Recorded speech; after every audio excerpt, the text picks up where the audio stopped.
This video is on generating sequences from an nth term for year 7 classes. What I would like you to do is read through the knowledge organiser, watch this video and work through the examples from page 1, try the questions from page 2 and complete any maths watchwork set. So, last week we worked out the nth term of a sequence.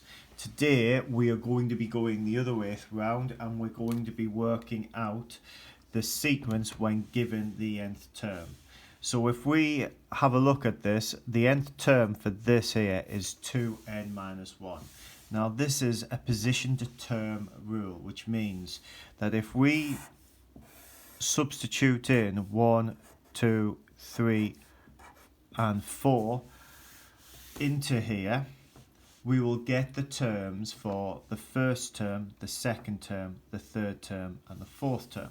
Now I set this out like that in a table when I'm trying to work this out because I find it easier to do that.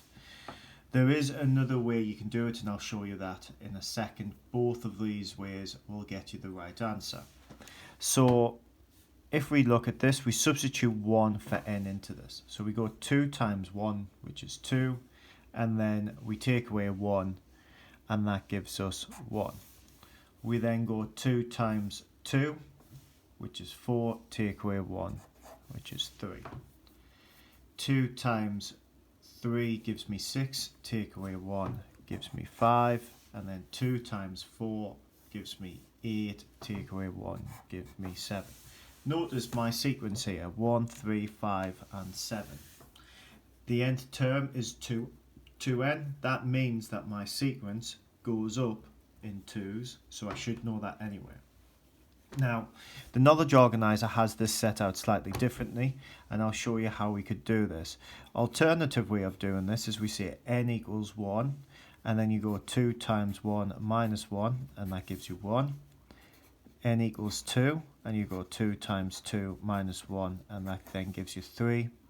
N equals 3, and you go 2 times 3 minus 1 equals 5. N equals 4, and you go 2 times 4 minus 1 equals 7. That there will also work to give you your sequence. So at the end, what we do is we go 1, 3, 5, 7, and that there is our sequence. Now, what I'm going to do very quickly is I'm going to do this again for another sequence. So this time I'm going to find the first 4 terms for 3n minus 2. So 1, 2, 3 and 4. I've got 3n minus 2 here. So 3 times 1 is 3, take away 2 is 1. Now I'm going to predict that my sequence is going to go up in 3's because it's a 3n sequence. But we'll work that out and we'll see whether I'm right. And then go 3 times 2 is 6, take away 2 gives me 4. 3 times 3 gives me 9, take away 2 is 7. And 3 times 4 is 12, take away 2 is 10. And we can see I've got the sequence 1, 4, 7, 10. It's going up in 3's, which makes sense because it's a 3n sequence, and that is how I would generate a sequence.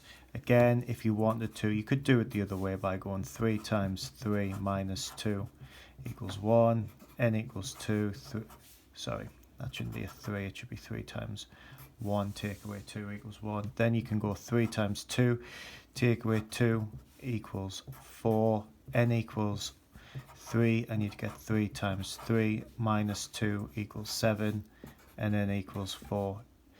3 times 4 minus 2 equals 10.